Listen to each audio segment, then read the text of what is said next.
하려고 선생님이여 율법 중에서 어느 계명이 큽니까 하고 예수님에게 물었습니다. 오늘의 본문의 말씀과 같이 예수께서는 뭐라고 대답하셨죠? 내 마음을 다하고 목숨을 다하고 뜻을 다하여 주 너의 하나님을 사랑하라.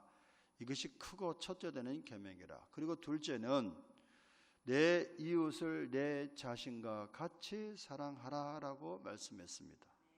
그러면서 뭐라고 40절에 뭐라고 말씀했죠? 이 두 계명이 온 율법과 선지자의 강령이니라 그랬어요. 이 두 율법이야말로 모든 율법의 요약이다라고 말씀했습니다. 모든 율법의 요약이 위로는 하나님을 사랑하고 아래로 사람을 사랑하는 것이 온 율법의 요약입니다. 이 두 가지를 잘 지키면 우리는 율법을 다 지키는 거예요. 율법을 다 지키게 되면 하나님의 은혜 속에 들어가게 될 줄로 믿습니다. 하나님의 축복 속에 들어가게 될 줄로 믿습니다. 그런데 오늘 두 번째 계명을 좀 생각하셔야 될 것인데 뭐라고 말씀하셨느냐? 두 번째 계명이요. 내 이웃을 사랑하기를 어떻게 사랑하라고요? 내 자신과 같이 사랑하라라고 말씀했습니다. 우리는 흔히 자기 자신을 사랑하는 것은 하나님의 뜻이 아닌 것처럼 생각할 수가 있어요. 왜 그렇죠? 예수님의 말씀이 자기를 부인하고 자기 십자가를 지고 나를 쫓을 것이니라 라고 말씀하셨기 때문에, 그래서 나를 사랑하는 것은 저차원적인 사랑이고 고차원적인 사랑은 아니다 이렇게 생각할 수 있다는 얘기죠. 그래서 우리는 높은 차원의 사랑은 자신을 미워하고 자신을 잃어버리며 자신을 죽이는 것이라고 생각하는 고정적인 관념을 가지고 있습니다. 그러나 오늘 예수님께서는 둘째 계명 내 이웃을 사랑하라고 하셨을 때 어떻게 사랑하라고 하셨죠? 내 자신처럼 내 몸과 같이 사랑하라고 하셨습니다. 이 말씀을 우리가 잘 깊이 생각하셔야 될 줄로 믿습니다. 사람이 떡으로만 사는 것이 아니라 하나님의 입으로 나오는 하나님의 말씀으로 살 것이다 라고 예수님께서 말씀하시는데, 이 말씀을 잘못 이해하면 떡은 필요하지 않고 오직 하나님의 말씀만 필요하다라고 이렇게 잘못 이해할 수 있어요. 그렇지 않습니다. 사람들이 뭐만 구했죠? 육신의 양식인 떡만 구하고 영혼의 양식인 하나님은 구하지 않고 하나님의 말씀은 구하지 않아요. 그래서 예수님께서 답답해서 하시는 말씀이 사람이 떡으로만 사는 것이 아니라 하나님의 입으로 나오는 하나님의 말씀으로 산다라고 말씀했습니다. 우리의 육신은 떡을 요구하지만 우리의 영혼은 하나님의 말씀을 요구한다는 거예요. 그래서 떡과 말씀 이 두 가지가 다 필요하다는 얘기입니다. 떡과 말씀이 충만해질 때 우리는 행복하다라고 말할 수 있는 줄로 믿습니다. 마찬가지 오늘 내 이웃을 내 자신같이 사랑하는 말씀은 너를 사랑하지 말고 내 이웃만을 사랑하라는 말씀이 아니란 말씀입니다. 내가 내 자신을 사랑하는 것처럼 이웃을 사랑하라는 얘기는 내 자신도 그렇게 사랑하라는 말씀이에요. 믿습니까? 역으로 해석하면 자기 자신을 사랑하지 못하는 사람은 이웃을 어떻게 사랑할 수 있습니까? 아무도 사랑할 수가 없어요. 그러므로 여러분, 자기 사랑은 모든 사랑의 출발점이에요. 여러분, 자기를 사랑하지 않는 사람이 누구를 사랑하며 무엇을 사랑하며 살아갈 수 있겠습니까? 자기를 비관하고 학대하는 사람이 이것을 어떻게 사랑할 수 있겠느냐는 말이에요. 사람을 잔인하게 죽이는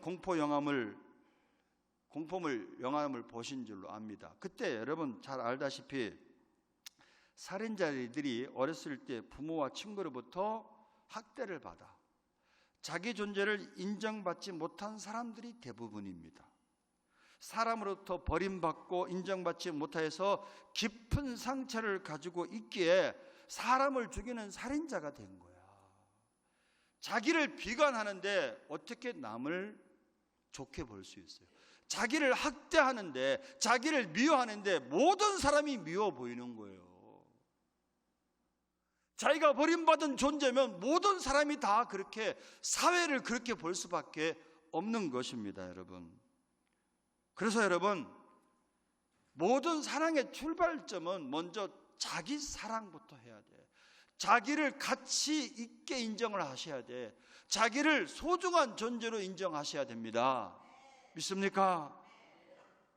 그래야만 우리가 가치 있는 삶을 살아간다는 얘기죠. 여러분, 우리가 만약에 왕자라고 생각해. 어느 나라의 왕자다.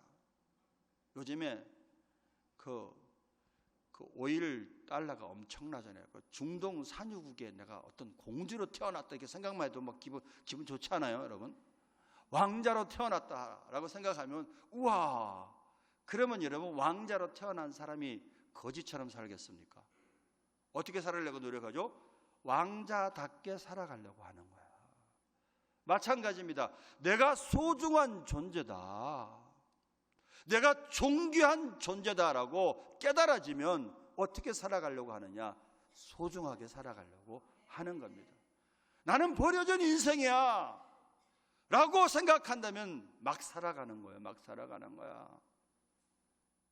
사도 바울은 에베소서 5장 28절 33절에서 자아사랑에 대해서 3번이나 언급하고 있습니다. 에베소서 5장 28절을 잠깐 보도록 합니다. 이와 같이 남편들도 자기 아내 사랑하기를 어떻게 사랑하라?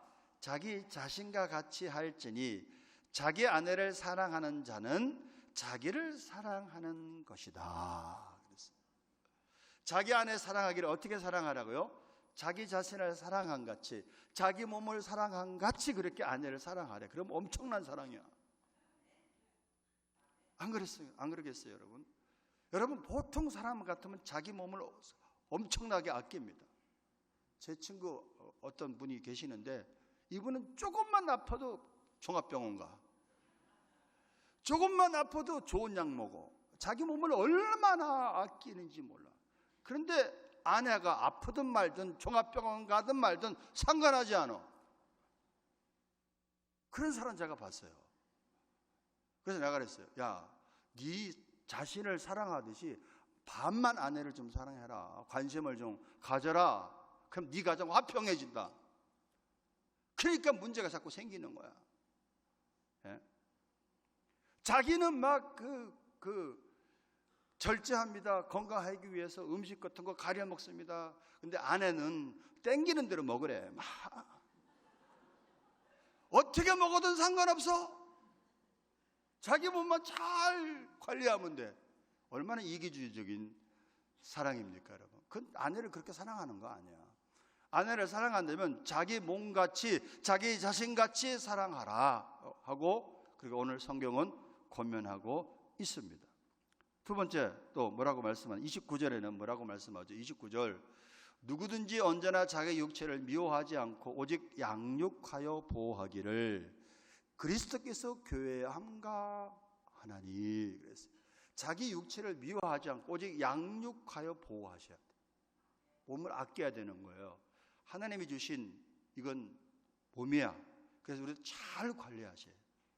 소중하게 여겨야 됩니다. 약도 드실 거 드시고, 병원 가실 것도 가시고, 운동하실 것도 운동하시고, 잘 관리하는 게 하나님의 뜻인 줄 믿으시기를 바랍니다. 33절 또 하나 봅니다. 33절에는 그러나 너희도 각각 자기 아내 사랑하기를 어떻게 하라? 자신같이 하고 아내도 자기 남편을 존경하라. 자기 사랑하는 법을 먼저 배워야지 참 자아가 형성되며 진정한 행복과 위대한 인격자가 될 수 있다는 말씀입니다. 그렇다면 나를 사랑한다는 말의 의미가 무엇인가? 어떻게 해야 나를 사랑할 수 있을까? 오늘 몇 가지 생각해 보면서 기도 제목 삼기를 바랍니다. 첫째, 자기 사랑은요, 내가 누군가를 알아야 돼. 내 자아의 발견에서 나를 사랑할 수가 있어요. 목사님, 질문이 있습니다. 자기를 사랑하라고 하시는데 예수님께서 자기 사랑에 대해서 반대로 말씀하신 구절도 있잖아요. 예, 맞습니다. 한번 찾아볼까요? 요한복음 12장 25절 뭐라고 말씀했죠? 자기의 생명을 사랑하는 자는 잃어버릴 것이요 이 세상에서 자기의 생명을 미워하는 자는 영생하도록 보존하리라. 자기 생명을 미워하라 그랬잖아요. 근데 또 지금 여기서 자기 자신을 사랑하라 그러니 저보고 어떻게 하란 말씀이에요? 이렇게 혹시 생각하실 분이 계실까 봐 제가 말씀을 드리는 거예요. 또 하나 구절 봅니다. 누가복음 14장 26절. 무릇 내게 오는 자가 자기 부모와 처자와 형제와 자매와 더욱이 자기 목숨까지 미워하지 아니하면 능히 내 제자가 되지 못하고, 자기 목숨까지 미워해야만 주님의 제자가 된답니다. 마태복음 16장 24절 아무든지 나를 따라오든 자기를 부인하고 나를 따라오라 라고 말씀했잖아요. 도대체 어쩌란 말입니까? 라고 묻는 분이 계실지 모르겠어요. 여기서 여러분 우리가 잘 생각해야 될 것이 있어요. 미워해야 할 자기와 사랑해야 할 자를 구별하셔야 됩니다.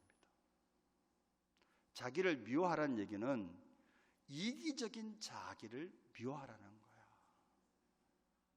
또 자신을 사랑하라는 얘기는 하나님의 형상으로 창조된 그런 자를 사랑하라는 말씀입니다.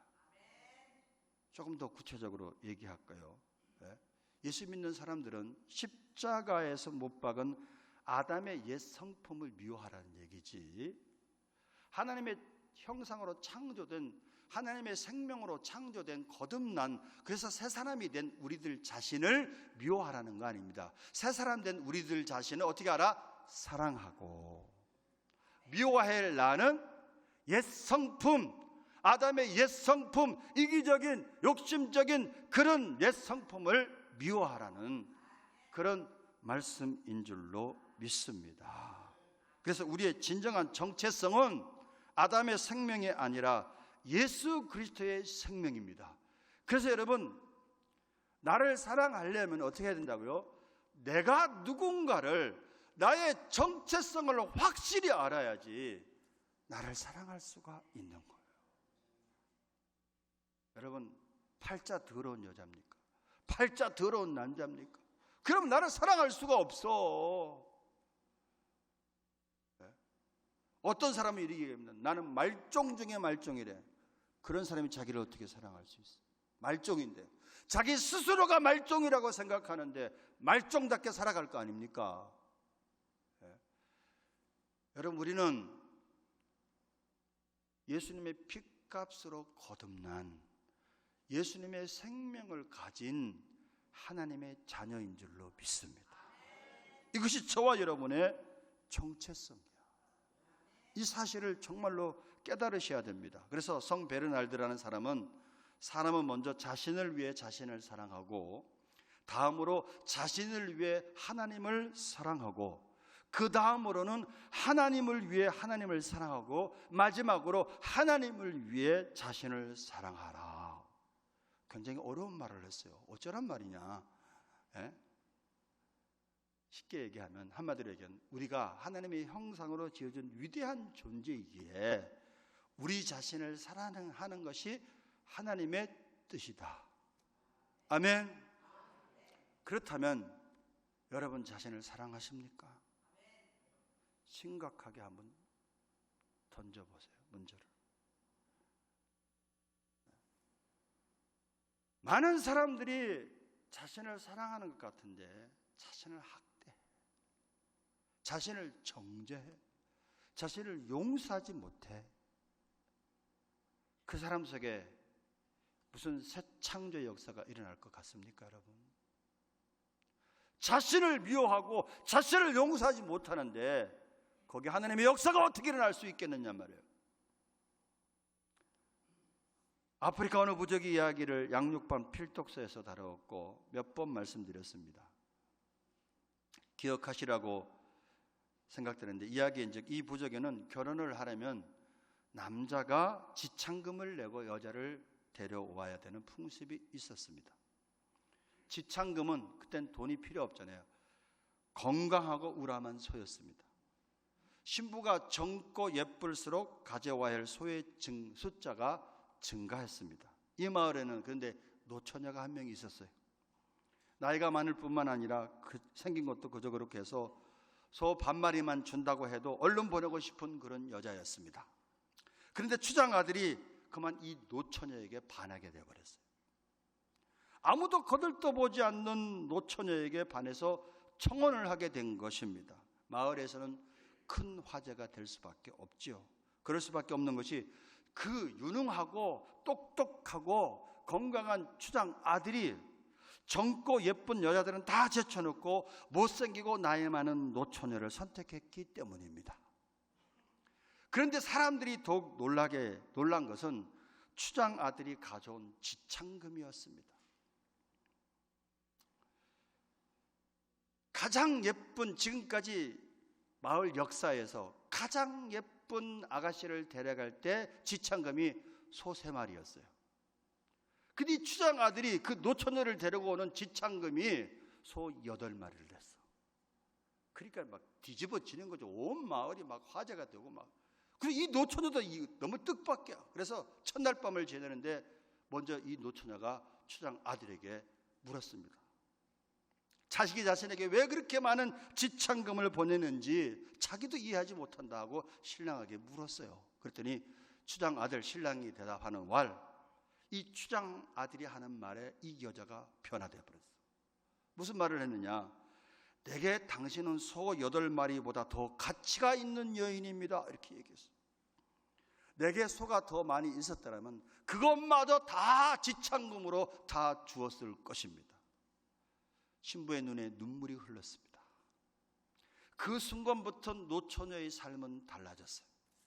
아무도 거들떠보지 않던 삶에서 가장 아름다운 신부가 된 것입니다. 그때부터 이분의 말씨가 달라지고 걸음걸이가 달라지고 사람들을 대하는 태도가 달라지고 그 모든 것이 달라졌습니다. 신랑이 부여해준 가치가 한 사람을 변화시킨 것입니다. 사랑하는 미랄가족 여러분, 죄인된 우리를 살리시려고 예수님께서 십자가에서 자기 몸을 버리시고 우리를 구원하셨어요. 저와 여러분을 구원하시기 위해서 이 핏값을 주셨어. 누구와 무엇으로도 바꿀 수 없는 가치 있는 존재가 누구냐? 예수 믿는 저와 여러분인 줄로 믿습니다. 고린도후서 5장 17절 우리 잘 아는 말씀이죠. 누구든지 그리스도 안에 있으면 새로운 피조물이라. 이전 것은 지나갔으니 보라 새 것이 되었도다. 여기서 새롭게 되는 피조물의 어근은 늘 말씀드리지만 창조하다입니다. 무엇을 어떤 존재하는 그것을 업그레이드 시키고 향상시키는 것이 아니라 아무것도 없는 데서 무엇인가를 존재하게 만든다는 의미입니다. 즉 하나님께서 우리를 구원하셨을 때 우리를 단순히 변화시킨 것이 아니라 새로운 사람, 새로운 생명을 주시고 새로운 인격을 창조하신 것이다 라는 말씀입니다. 그래서 저와 여러분은 새 사람이 된 거야. 거듭난 사람이 된 것입니다. 이것을 정말로 믿으셔야 될 줄로 믿습니다.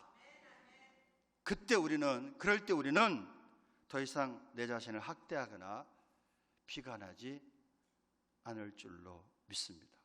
예수님께서 뭐라 그래요? 천하와도 한 생명을 천하와도 바꿀 수 없다는 이 생명은 이기적인 자아가 아니라 하나님의 형상으로 창조된 새 사람을 말씀하고 계시는 줄로 믿습니다.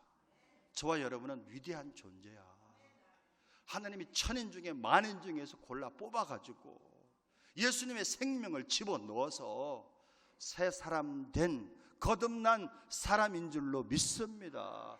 하나님의 위대한 소중한 존재, 하나님의 자녀인 줄 믿으시기를 주님의 이름으로 축원합니다.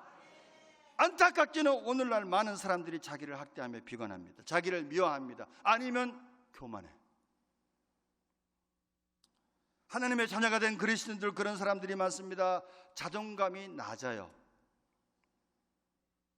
목사님, 저는요 이것도 못하고 저것도 못하고 생긴 것도 그저 그렇게 생겼고 성격도 못되고 자기 자신을 어떻게 그렇게 잘하는지 몰라. 그건 옛사람이에요. 그런 나를 구원하시기 위해서 예수님이 핏값을 지불했어. 우리를 속량해 주셔서 새로운 사람을 만들어 주신 줄로 믿습니다. 내가 이런 존재구나 믿게 될 때 우리는 먼저 나를 사랑하게 될 줄로 믿습니다. 막 아무나 함부로 살아가는 게 아니라, 막 살아가는 게 아니라 정말 하나님의 자녀답게 살아야겠구나라는 동기가 유발되고, 그리고 위로부터 내리는 능력을 덧입기 위해서 기도하는 삶을 살게 될 줄로 믿습니다. 예수님이 이 땅에 오신 것은 우리로 생명을 얻게 하고 풍성한 삶을 주시기 위해서 오셨습니다. 이 사실을 믿읍시다. 이 평범한 사실을 붙잡읍시다. 동영상 하나 보겠습니다.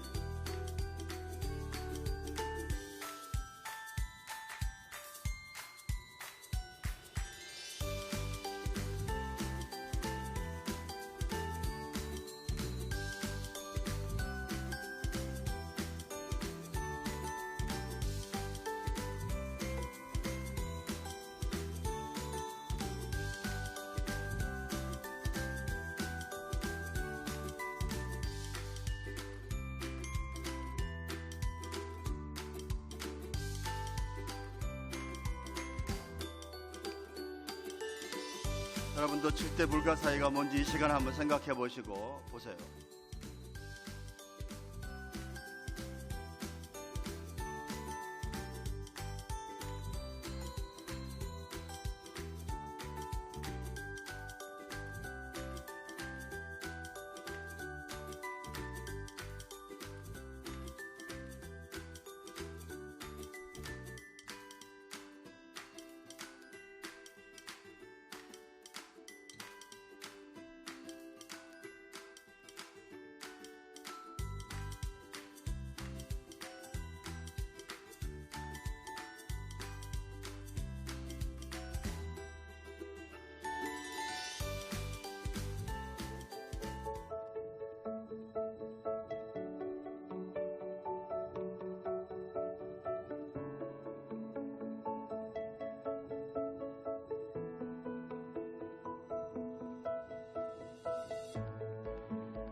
됐습니다.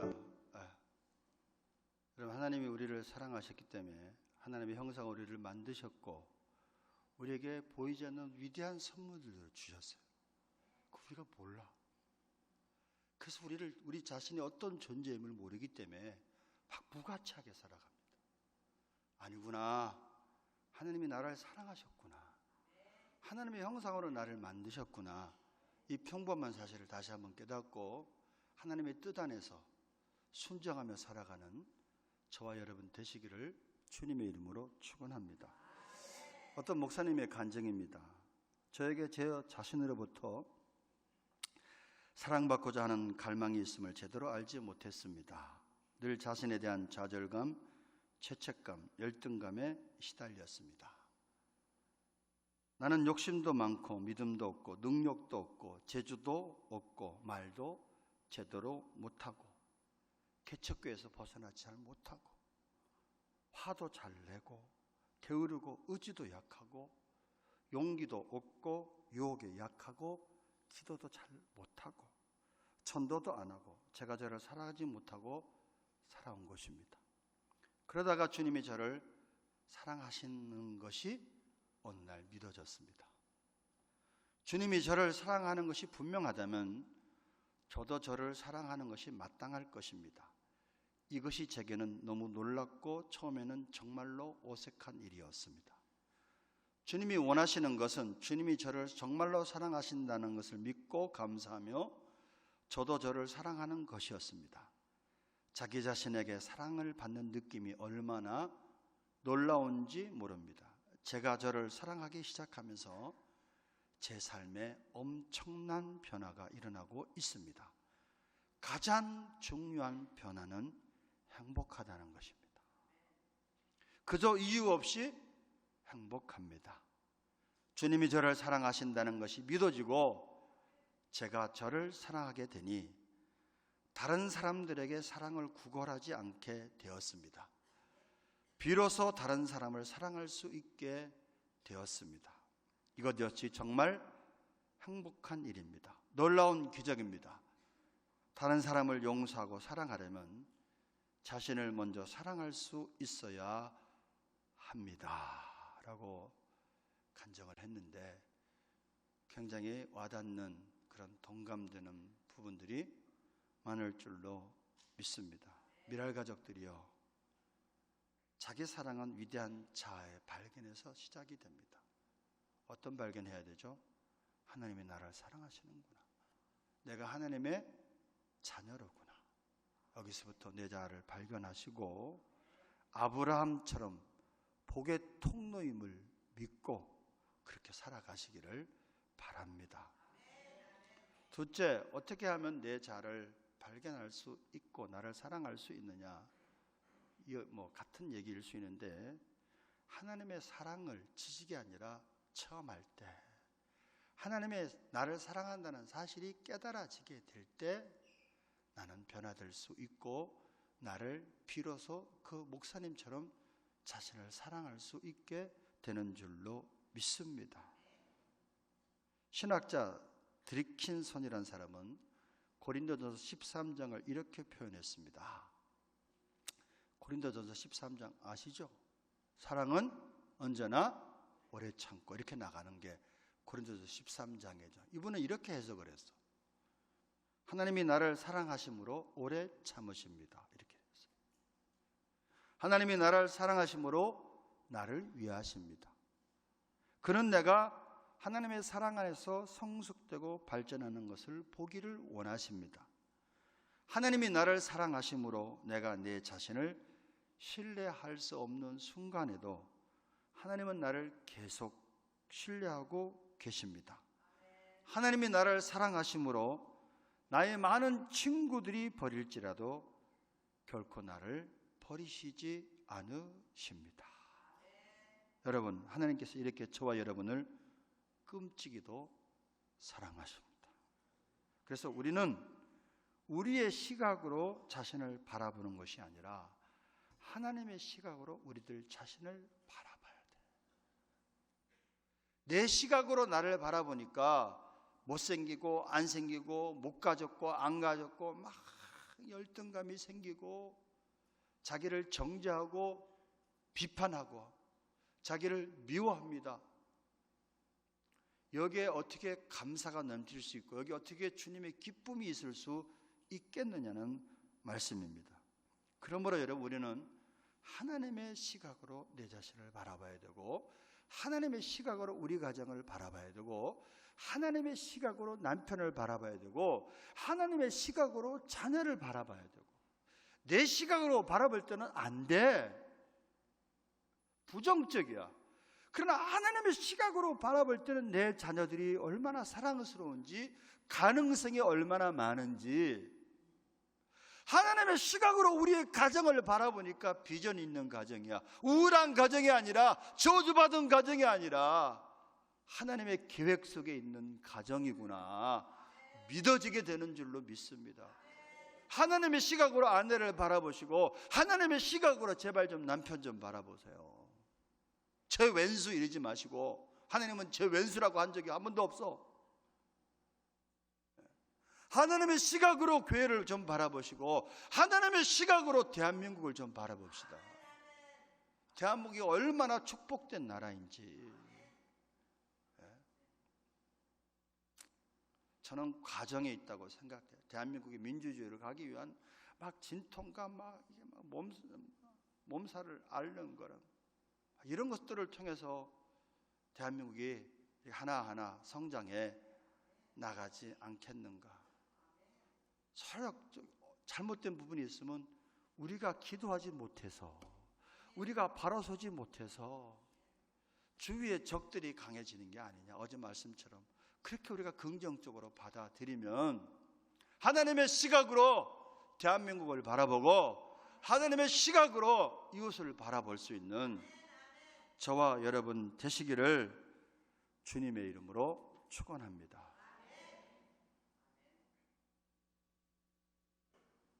제가 늘 말씀드리지만 야베스라는 사람은 태어날 때부터 이름이 야베스라고 지었어요. 어머니가 고통, 가난이란 뜻이라 그랬죠.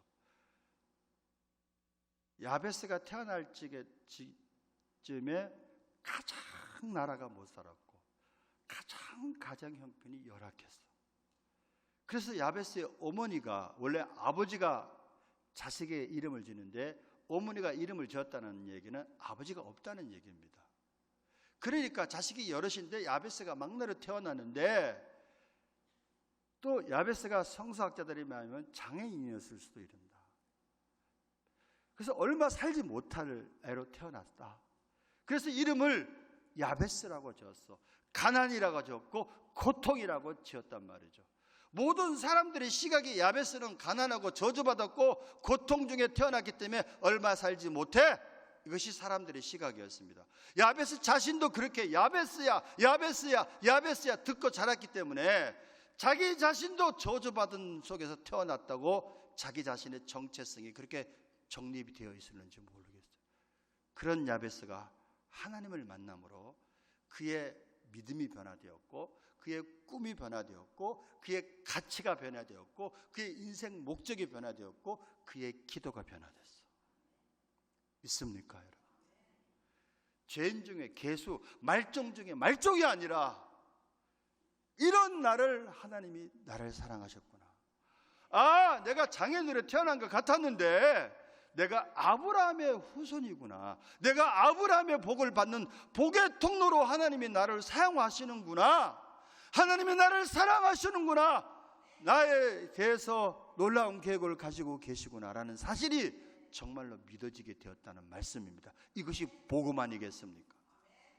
그래서 야베스는 그것을 믿고 그의 기도가 달라졌어. 하나님께서는 그 야베스의 꿈과 기도를 들으시고 야베스를 형제 중에서 가장 존귀한 자로 만드신 줄로 믿습니다.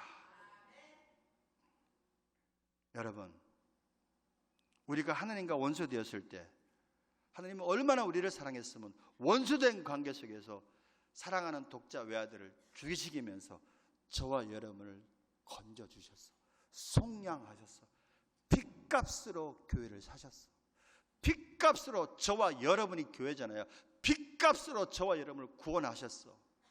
위대한 존재고 존귀한 존재로 만들어 주셨어. 이 사실이 정말로 다시 한번 믿어지시기를 주님의 이름으로 축원합니다. 그러면 여러분 우리 자신을 미워하지 않고 더 이상 이제는 원망하지 않고 하나님의 사랑을 받아들이고 하나님의 계획 속에서 야베스처럼 꿈이 달라지고 목적이 달라지고 기도가 달라져서 존귀한 사람이 될 줄로 믿습니다. 마지막으로 여러분 어떻게 하면 나를 사랑할 수 있느냐? 자기 사랑의 출발은 자기를 용서하는 데서 시작이 됩니다. 자기를 용서하는 자는 인생의 새 출발을 할 수 있지만 자기를 용서하지 못한 자는 결국 자살 등으로 파멸에게 이르게 됩니다. 이 시간 생각해 보십시오. 저와 여러분은 정말로 자신을 용서하고 계십니까? 용서하셨습니까? 용서하지 못한 부분이 있으면 주님의 십자가의 사랑을 받아들이며 회개하고 자신을 용서하는 축복이 있기를 바랍니다. 마귀는 끝까지 참으세요. 네가 무슨 집사냐, 잡사지. 네가 무슨 장유냐, 네가 무슨 목사냐.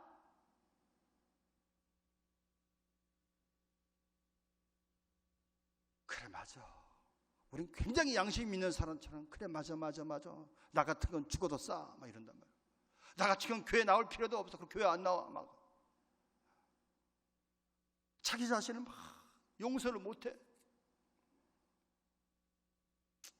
여러분, 베드로는 예수님의 사랑을 받으며 3년 동안 따라다닌 제자로서 연약한 소녀 앞에서 예수님을 3번씩이나 모른다고 부인했고, 3번째는 저주까지 했어요.